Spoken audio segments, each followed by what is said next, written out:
Bonjour à tous et à toutes, je me présente, je m'appelle Renaud et je suis podologue. Dans le cadre des bazars de la santé, je me propose de faire découvrir vos préférences motrices. Mais qu'est-ce cela, les préférences motrices? Les préférences motrices sont les préférences naturelles du corps, traduisant une véritable carte d'identité de nos mouvements. De la même façon que nos empreintes digitales ou l'iris de nos yeux sont uniques, nous pourrions avoir une signature de mouvement qui nous serait propre. En effet, il nous est tous arrivé de reconnaître quelqu'un rien que par sa manière de marcher ou de courir.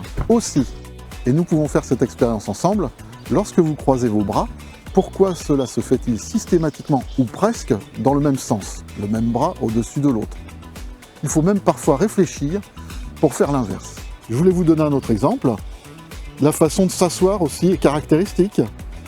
On peut s'asseoir naturellement comme ça et être très à l'aise, ou alors comme ça et être tout aussi à l'aise. Certaines personnes vont préférer des sièges avec dossier et d'autres personnes vont préférer des sièges à genoux.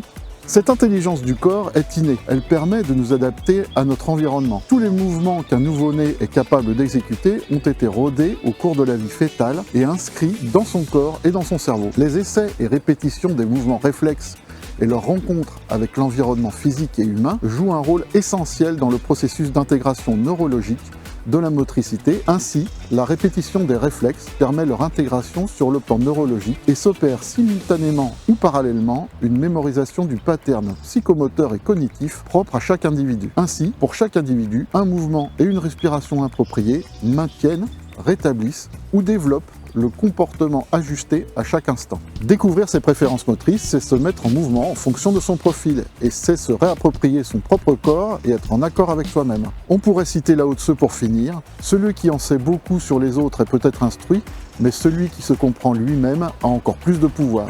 Celui qui dirige les autres est peut-être très puissant, mais celui qui sait maîtriser lui-même a encore plus de pouvoir.